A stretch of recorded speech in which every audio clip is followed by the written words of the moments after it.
11 माघ मजन संख्या दुआ तूड़ी कर स्नान, हर का नाम त्याय सुन सब नानो करदान। ये जो माघ का महीना है, ये भारत की धरती में भी इस महावाक्य के उपदेश को बहुत ही ज़्यादा महत्व दिया गया है।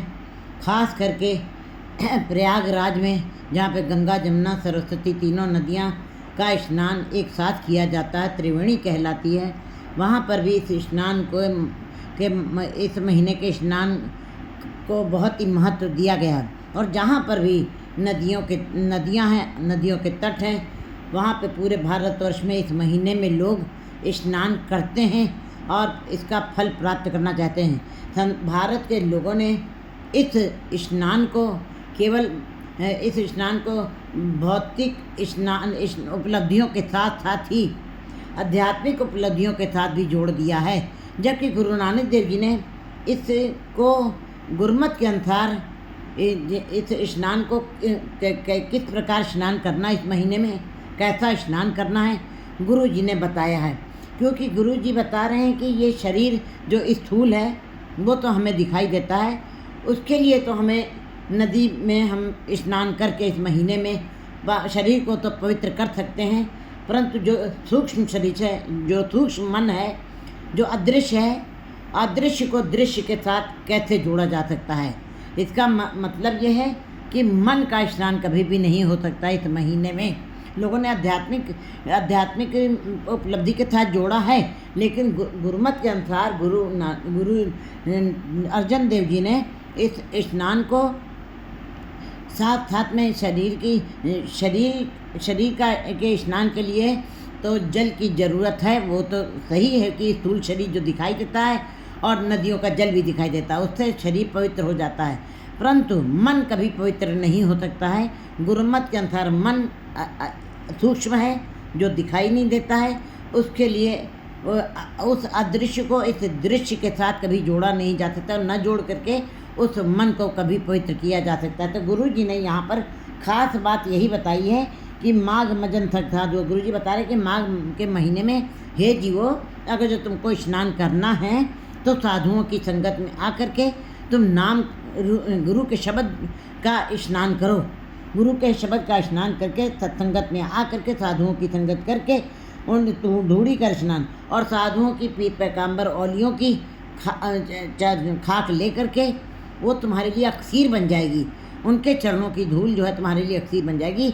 यही तुम्हारे लिए सच्चा स्नान है, श्रेष्ठ स्नान है। हर का नाम ध्याय सुन सब नानु करदान। केवल शरीर के स्नान करने से ही ये शरीर तो साफ हो सकता है, लेकिन मन कभी पवित्र नहीं हो सकता। इसलिए गुरु जी बता रहे हैं हरि का नाम ध्याय सुन। इस महीने में तुम्हें हरि के नाम को सुनना है, सत्संगत में जाना है, साधुओं की संगत करनी है, गुरुमुखों की संगत करनी है, और केवल नाम का ध्यान ही नहीं करना बल्कि सुनना भी है।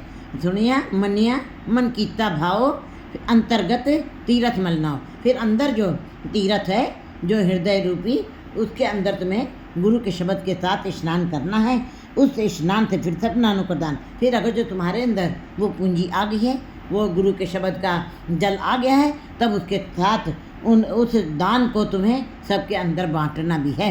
प्रेरणा देनी है नाम जपने की, उनको भी आप जपो और नाम जपाओ वाली बात लागू करनी पड़ेगी। जन्म कर्म मल उतरे मनते जाए गुमान।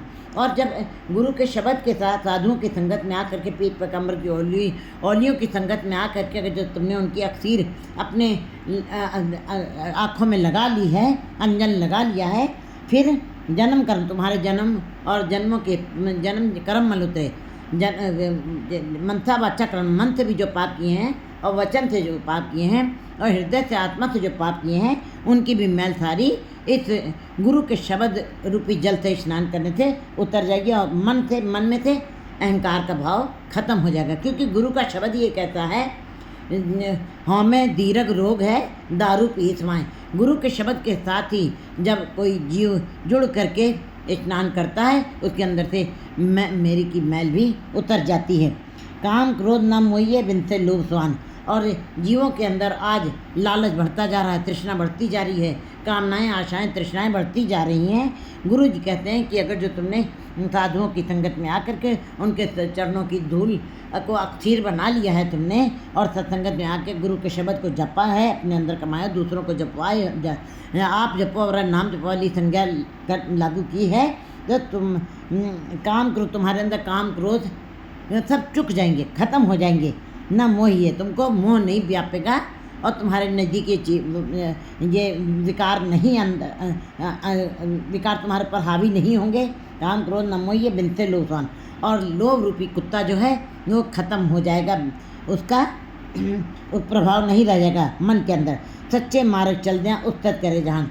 और जब जीव गुरु के शब्द के साथ जुड़ करके सत्संगत करते हुए उस सच के मार्ग पे चलता है तो ये मार्ग बड़ा कठिन है, बहुत कठिन है इसके ऊपर चलना, लेकिन जो विरले हैं जो इस सच्चे मार्ग पर चल देते हैं उनकी इस लोक में ही इस लोक में भी उपमा होती है, सम्मान मिलता है, मान मिलता है, और परमात्मा के दरबार में भी उनको मान सम्मान मिलता है।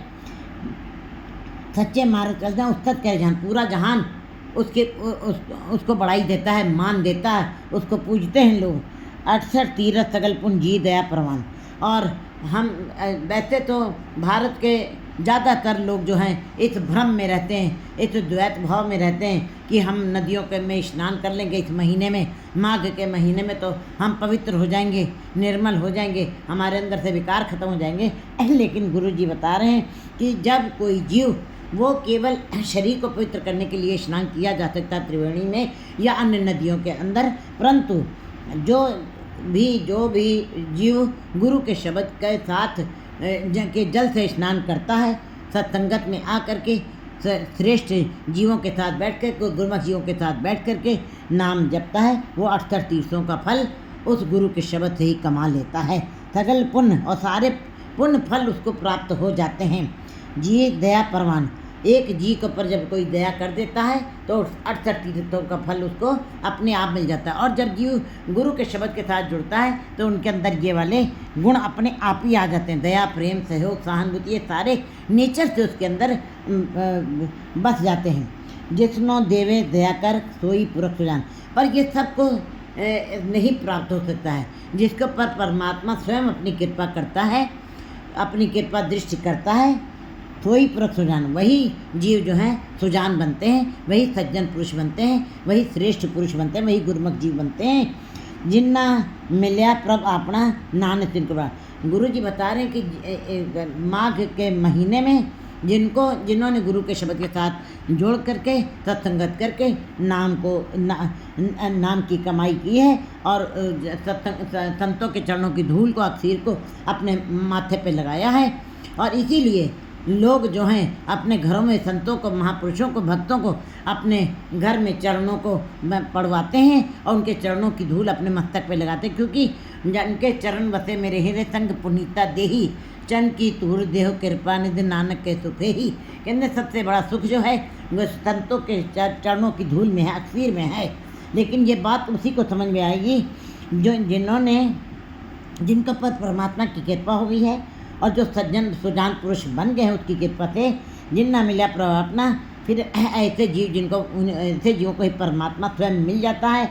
और नानक तिनको कुर्बान, गुरु जी कहते हैं मैं ऐसे जीवों को पर कुर्बान जाता हूँ, कुर्बान जाता हूँ। माघ सुचे थे कांड ये जिन पूरा गुरु मेहरबान। कहते माघ के महीने में वही पवित्र हैं, वही पवित्र कहलाएंगे, वही पावन कहलाएंगे, वही सचियार कहलाएंगे जिनके ऊपर पूरे गुरु की कृपा हो गई है, जिनके ऊपर पूरे गुरु के ने अपनी कृपा करती है। 12